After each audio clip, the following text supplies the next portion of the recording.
الحمد لله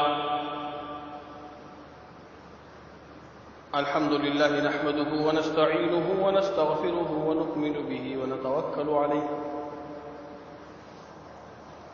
ونعوذ بالله من شرور أنفسنا ومن سيئات أعمالنا من يهده الله فلا مضل له ومن يضلل فلا هادي له ونشهد أن لا إله إلا الله وحده لا شريك له ونشهد أن سيدنا ومولانا محمدا عبده ورسوله أما بعد فأعوذ بالله من الشيطان الرجيم بسم الله الرحمن الرحيم وقضى ربك ألا تعبدوا إلا إياه وبالوالدين إحسانا إما يبلغن عندك الكبر أحدهما أو كلاهما فلا تقل لهما أف ولا تنهرهما وقل لهما قولا كريما وقال رسول الله صلى الله عليه وسلم من لا يرحم لا يرحم أو كما قال عليه الصلاة والسلام صدق الله العظيم وصدق رسوله النبي الكريم. عزیزان کرام، اللہ رب العزت نے دنیا میں ہر انسان، ہر شخص کو ایک الگ الگ مقام سے نوازا ہے. اللہ رب العزت نے دنیا کی زندگی میں ہر شخص کے حقوق متعین فرما دیے ہیں اور ہمیں حکم دیا ہے کہ ہر شخص کو اس کا حق ہم ضرور دیں، کسی کی حق تلفی نہ کریں. جس طریقے سے اللہ رب العزت نے مختلف مقامات پر والدین کے حقوق کا خیال رکھنے کا ہمیں حکم دیا ہے، اور جس طریقے سے اللہ رب العزت نے مختلف مقامات پر والدین کے حقوق کو بیان کیا ہے، اسی طریقے سے اللہ رب العزت نے اولاد کے حقوق بھی بتائے ہیں. اللہ رب العزت نے والدین کو یہ حکم دیا ہے کہ وہ اپنے اولاد کے حقوق کو ضرور پورا کریں. اسلام ایک دین فطرت ہے اور اس میں انسان کی زندگی کے ہر ہر گوشے اور ہر ہر مرحلے کے لیے بہت ہی واضح ہدایات اور رہنمائی ملتی ہے، اور اسلامی معاشرے کی اصلاح اور اس کی تعمیر و ترقی کے لیے یہ بہت ضروری ہے کہ افراد کی تربیت ایک ایسے نہج پر کی جائے کہ وہ زندگی کے عملی میدان میں معاشرے کے ایک کارآمد شہری کی حیثیت سے اپنی ذمہ داریاں سنبھالیں. اور بچے وہ تو قوم کے مستقبل کے معمار ہیں، اس لیے ان بچوں کی بہترین نشوونما اور ان بچوں کی بہترین تربیت کسی بھی ملک، کسی بھی قوم، کسی بھی معاشرے کی ترقی کے لیے نہایت ہی ضروری ہے. بچوں کی تعلیم اور ان کی تربیت کا سب سے پہلا مرکز اور ان کی تعلیم و تربیت کی سب سے اولین درسگاہ ان کا اپنا گھر ہوتا ہے، اور بحیثیت ایک ٹیچر کے سب سے پہلا ٹیچر ان کے لیے ان کی والدہ ہوتی ہے. ماں باپ جو کام کرتے ہیں اپنے بچوں کے سامنے، جو بات کرتے ہیں اپنے بچوں کے سامنے، بچے انہی کو دیکھ کر کے اپنی عملی زندگی میں قدم رکھتے ہیں، اور والدین بچے کو جس راستے پر ڈالنا چاہیں گے ساری کی ساری زندگی وہ بچہ اسی راستے پر گامزن رہے. اسی لیے اسلام بار بار والدین کو اس بات کا حکم فرماتا ہے کہ اپنے بچوں کی تعلیم و تربیت اسلامی اصولوں پر رکھ کر کرو، اور بچوں کی تعلیم و تربیت اس حیثیت سے کرو کہ وہ معاشرے کے اچھے شہری بنے. صرف اس بات کو مد نظر نہ رکھو کہ کل یہ بچے میرے لیے کچھ اچھا کریں، بلکہ سب سے پہلی چیز ہے معاشرہ. اگر ایک شخص اپنی حیثیت میں بہت اچھا ہے، وہ مالدار بھی ہے اور وہ ذہین بھی ہے اور وہ صاحب اولاد بھی ہے، لیکن وہ جس معاشرے میں رہتا ہے اگر وہ معاشرہ اچھا نہیں ہوگا تو جتنے بھی اس کے پاس مال و دولت زیادہ ہو جائے، جتنے بھی اس کے پاس وسائل زیادہ ہو جائیں، اس کو خوشی نہیں مل سکتی. خوشی اس کو تب ہی ملے گی جب وہ ایک اچھے معاشرے کا شہری ہو. پھر اگر وہ تھوڑا کمزور بھی ہے تو اگر اچھا معاشرہ اس کو مل جائے تو اس کی ایک کمزوری وہ معاشرہ چھپا دیتا ہے. اس لیے اپنے بچوں کو معاشرے کا اچھا شہری بنانا ہے. قرآن و حدیث میں اولاد کے ساتھ محبت اور شفقت سے پیش آنا اور ان کی تعلیم و تربیت کے بارے میں سوچنا، اس کی بہت واضح ہدایات موجود ہیں. رسول اللہ صلی اللہ علیہ وسلم کا برتاؤ بچوں کے ساتھ انتہائی مشفقانہ اور انتہائی محبانہ تھا. حضرت ابو ہریرہ رضی اللہ عنہ کی ایک روایت ہے، فرماتے ہیں کہ رسول اللہ صلی اللہ علیہ وسلم نے ایک بار حضرت حسن رضی اللہ عنہ کو بوسہ دیا. اس وقت اقرع بن حابس وہاں پر موجود تھے. آپ صلی اللہ علیہ وسلم کو انہوں نے دیکھ کر کے کہا کہ یا رسول اللہ صلی اللہ علیہ وسلم، میرے 10 بچے ہیں، لیکن آج تک میں نے کبھی اپنے کسی بچے کو، اپنے کسی بیٹے کو اس طریقے سے محبت سے بوسہ نہیں دیا. آپ صلی اللہ علیہ وسلم نے ارشاد فرمایا، من لا یرحم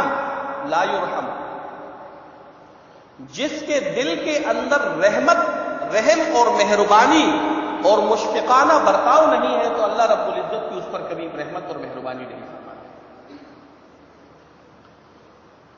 دوسری جگہ پہ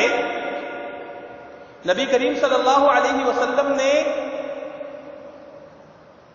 امت کو بھی یہ حکم دیا ہے کہ اپنے بچوں سے محبت اور برتاؤ کا سلوک کرے اور بچوں کی اچھی تربیت کریں. چنانچہ نبی کریم صلی اللہ علیہ وسلم ارشاد فرماتے ہیں کہ لیس منا من لم یرحم صغیرنا ولم یوقر کبیرنا، کہ جو شخص بچوں پر شفقت نہیں کرتا اور بڑوں کی تعظیم نہیں کرتا تو وہ ہماری امت میں سے نہیں. آپ صلی اللہ علیہ وسلم نے فرمایا کہ جو شخص بچوں پر شفقت نہیں کرتا اور بڑوں کی تعظیم نہیں کرتا تو وہ ہماری امت میں سے نہیں. کتنی سخت وعید ہے. میں نے آپ کو یہ بات پہلے بھی بتائی کہ دنیا کی زندگی میں جس طریقے سے اسلام کو فالو کرنا چاہیے ویسے ہم نہیں کر سکتے. دنیا کی زندگی میں جس طریقے سے اسلامی احکامات کے نیچے زندگی گزارنی چاہیے ہم بہت کمزور ہیں، ہم ویسا کر نہیں سکتے. لیکن پھر بھی ہمیں امید ہے کہ قیامت کے دن ہم نے کامیاب ضرور ہونا ہے. اور کامیاب کیسے ہونا ہے؟ دل کے کسی خانے میں یہ بات موجود ہے کہ نبی کریم صلی اللہ علیہ وسلم کی سفارش حاصل ہوگی اور کامیابی حاصل ہو جائے گی.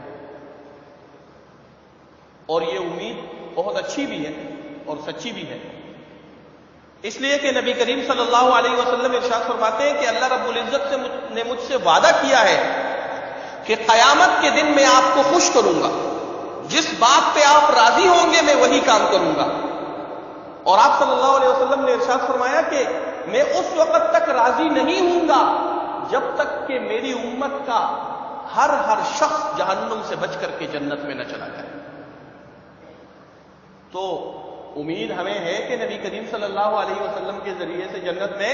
داخل ہو جائے، لیکن یہ جو میں نے آپ کے سامنے ایک حدیث سنائی ہے آپ کو، ترمذی شریف کی حدیث ہے،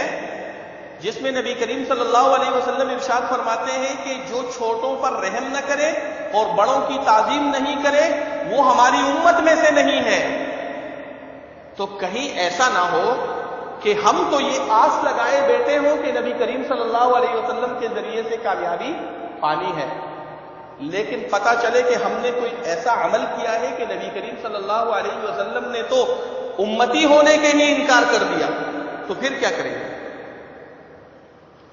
کئی مقامات پر ایسی حدیثیں موجود ہیں، جیسے ایک جگہ ہے من غشنا فلیس منا،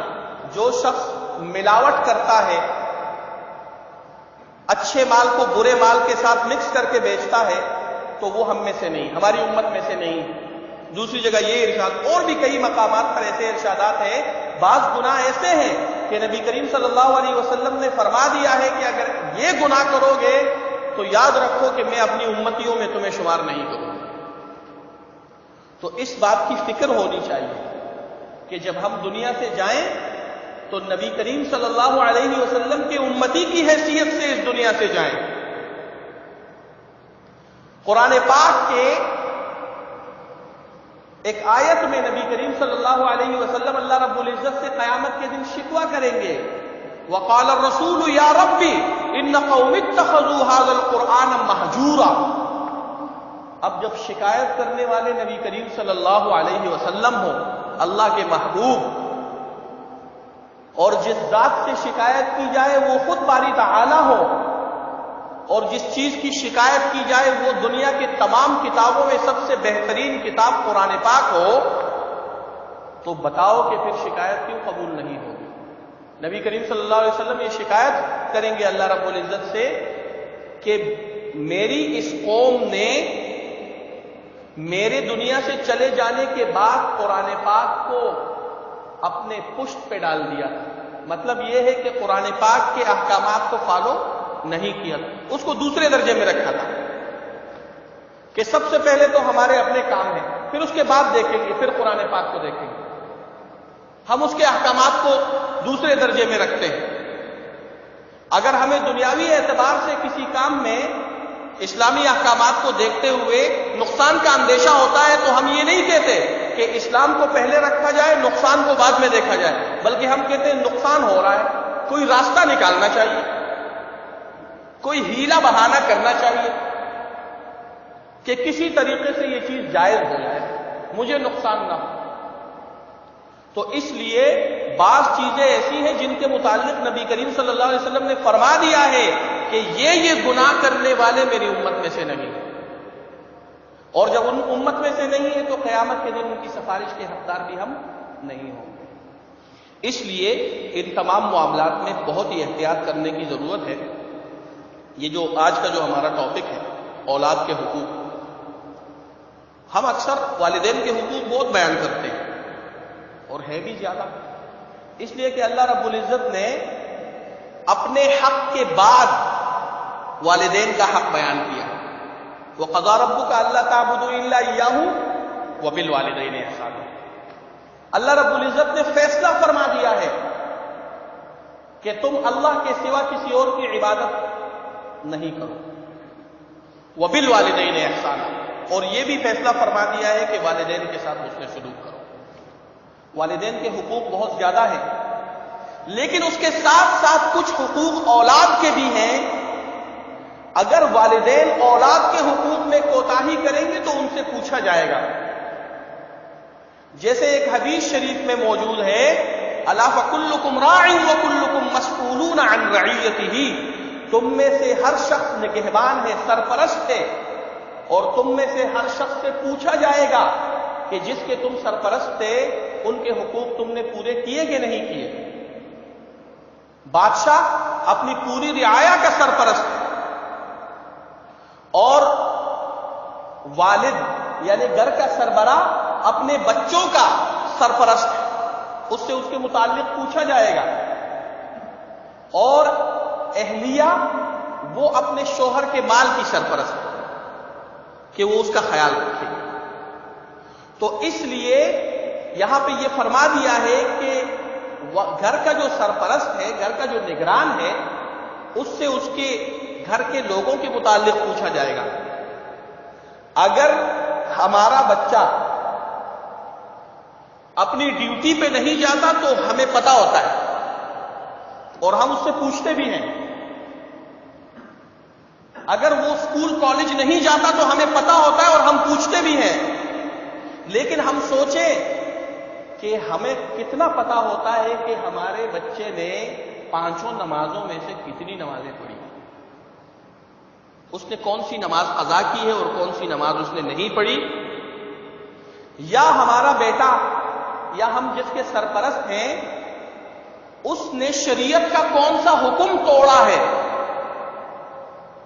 جس کا متعلق شریعت نے سختی سے حکم دیا ہے اس نے کون سا حکم توڑا ہے۔ بڑی مشکل سے اگر چند ایک کو معلوم ہو، باقی کو اس بات کی پرواہ نہیں ہوتی اور معلوم نہیں ہو۔ ہم اپنے بچے سے یہ تو پوچھتے ہیں کہ اس نے انگلش کی تعلیم کتنی حاصل کی ہے،